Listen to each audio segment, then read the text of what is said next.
तो दोस्तों कैसे हो सभी। आज की इस वीडियो में हम डिस्कस करने जा रहे हैं डॉक्टर स्टोन के सीज़न 2 के एपिसोड नंबर 7 को। तो मैं हर बार की तरह फिर से ये उम्मीद करता हूँ कि आपने पुराने एपिसोड देख के रखे होंगे, पुराने एक्सप्लेनेशन देख के रखे होंगे और आप लोगों को अभी तक समझ में आ चुका होगा कि क्या चल रहा है। और अगर नहीं आया है तो फिर देख लो, मुझे कोई प्रॉब्लम है नहीं, लेकिन समझ में नहीं आने वाला आपको ये एपिसोड इसके बिना। तो और अगर आप हमारे चैनल पर न्यू हो तो चैनल को सब्सक्राइब करें, बेल आइकन पर क्लिक करके नोटिफिकेशन को ऑल पर कर दें ताकि आप हमारे किसी भी औसम वीडियो को मिस ना कर पाएँ। और चलो बहुत बातें हो गई, अब हम चलते हैं हमारी मेन वीडियो के अंदर इस इंट्रो के बाद।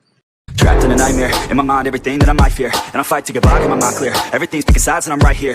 I'm running from things that I've done in my past, hoping to become someone that can last. Get out of my way, I'm on the attack. Got something to say and I'm not holding back. Don't be a little bitch in my way, I'll say it to your face. I'd say it to myself and I'll put you in your place. And this world is my prey, I kill without a trace. Give a fuck what you say, cause it'll go my way. Make a buck from the pain, not enough, I'm insane. Wanna leave a stain on this world, on your brain. You won't ever be the same, grab the wheel, grab the reins. Gotta talk to yourself, scare away all the pain. तो दोस्तों हम सभी को याद है कैसे Chrome ने अपने पसीने से एक ऐसा लिक्विड बनाया था जिससे कि उसने रस्सियों को पिघला दिया था और अकेले भाग गया था। लेकिन उसको अभी तक यही लग रहा था कि जो ताइजू और यूजरी है उन दोनों में से किसी ने एक ने उसको बैटरी दी थी और उसकी हेल्प करी थी। तब सेंकु जैसे ये बात सुनता है तो वो ये बोलता है कि ये कोई चांसेस ही नहीं है कि ताइजू ने तुम्हें बैटरी दी होगी। उसको खुद नहीं पता कि बैटरी का काम क्या होगा।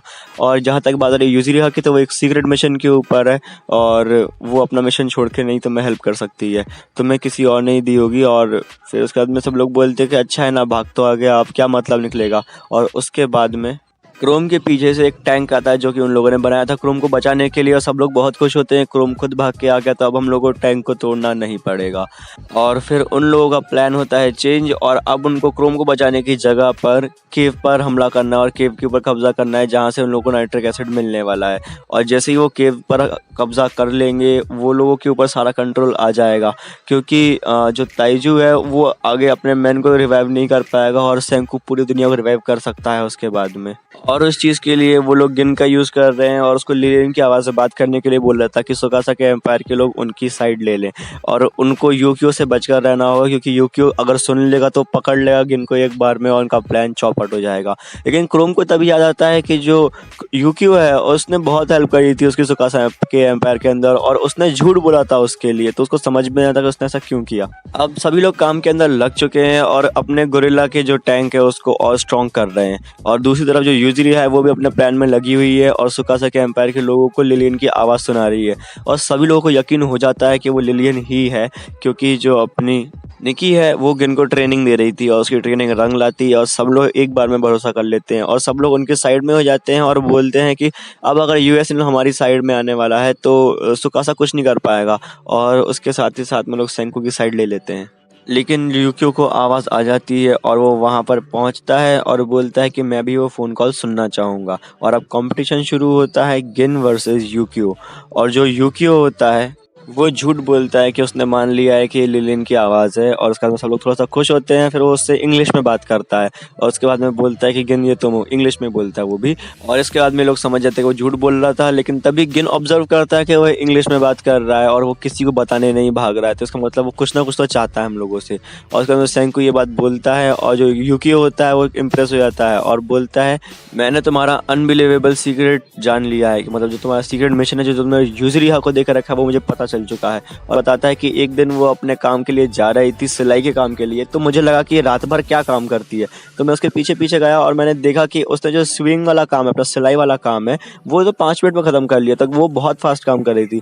लेकिन उसके बाद में कुछ पत्थरों की आवाज़ आ रही थी जिनके पीछे पीछे मैं गया तो वो पत्थरों को जोड़ रही थी, जिन पत्थरों को सुकासा ने तोड़ दिया था। और अगर मैं गलत नहीं हूँ तो हो सकता है कि इसे शायद से इंसान वापस से जिंदा हो जाए वो वाले। और सेंकु बोलता है कि तुमने बहुत सही गेस किया है। अब इसके बाद में सीन चेंज होता है और सुकासा को दिखाया जाता है और सुकासा पूछता है कि यो कहाँ पर है।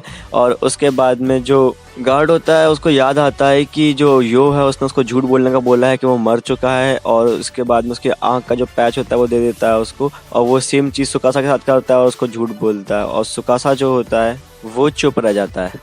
फिर उसके बाद में जो यूकी होता है वो बोलता है मेरी सिर्फ एक कंडीशन है और उसके बाद में मैं तुम्हारी साइड में आ जाऊंगा। और जो गिन होता है वो बोलता है यहाँ से मैं बात करूँ क्या, लेकिन सेंकु बोलता है कि तुम्हारी कंडीशन क्या है तुम मुझे बताओ। और जो कंडीशन होती है वो ये होती है कि कोई नहीं मरना चाहिए, अगर एक भी पर्सन मरा तो मैं साइड तुरंत चेंज कर दूंगा। और उसके बाद में सेंकु प्रॉमिस कर देता है कि ऐसा ही होगा और गिन टेंशन में आता है कि इतना डिफिकल्ट काम कैसे किया जाएगा। यूकियो उसको रीज़न देता है कि जब से मैं यहाँ पर ज़िंदा हुआ हूँ तब से सुकासा को मारते हुए देख रहा हूँ लोगों को, और मैं काफ़ी डरा हुआ हूँ क्योंकि मुझे लोग मरते हुए अच्छे नहीं लगते हैं। और उसके बाद में यूकियो की आंखों में आंसू आ जाते हैं, और जो सेंकू होता है कि अब तुम टेंशन बिल्कुल ही मत लो, खून खराबा बिल्कुल भी नहीं होगा।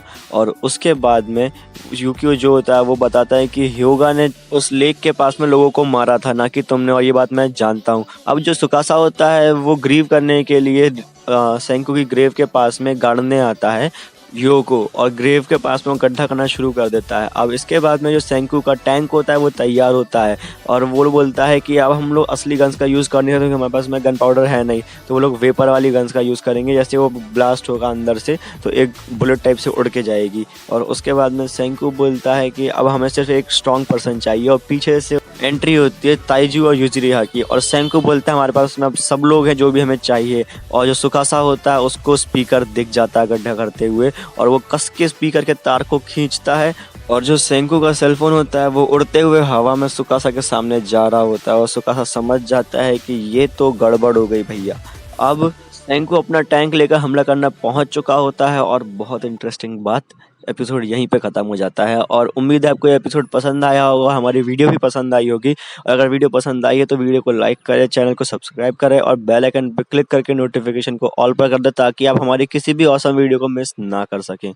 और जहाँ तक बात रही हम लोगों से बात करने की, तो आप हम लोगों से बात कर सकते हैं डिस्कॉर्ड के ऊपर। अगर आपको कोई डाउट आता है या फिर कुछ परेशानी आती है समझने के अंदर, तो आप हमसे कमेंट सेक्शन में भी पूछ सकते हैं, या फिर आप हम लोगों को इंस्टा पे डीएम कर सकते हैं, आपकी परेशानी अलग से सॉल्व की जाएगी। और अगर आपको अच्छा लग रहा है जो कंटेंट हम लोग यूट्यूब के ऊपर डाल रहे हैं, तो आपको नीचे से कहीं पे एक ज्वाइन बटन दिखाई देगा चैनल के ऊपर, आप उस पर क्लिक करके ज्वाइन कर लीजिए, एक मेंबर बन जाइए और हम लोगों को सपोर्ट करिए। तो दोस्तों आज के लिए बस इतना ही, अब हम मिलते हैं हमारी अगली वीडियो के अंदर। फाड़ दिया लिख के फिर गया मैं बनने का, महाराज के आगे कौन फनने का। मिली इज्जत तो बहुत मेरे काम को, पर अब बेटा टाइम हो गया है मेरे धंधे का। हुआ अब बहुत ये लेवलों के टंटे का, करो इग्नोर मुंह बनेगा हर बंदे का। पड़ता फर्क नहीं ये लिखते कमेंट्स में क्या इन्होंने घंटा नहीं मेरा घमंड देखा। आज नाचू मैं बेड़ियां उतार के, कट गए संकट संसार के। प्रजा के इज्जत में महाराज चुप थे, लो दर्शन करो नए मुंह फाड़ के। नए महाराज के शाही ये थॉट्स है, प्रो पहले लेवल था अब बेटा गॉड है। लगी जो दौड़ है भाग रहे सब, मैं बैठा सुकून से यही तो चौड़ है।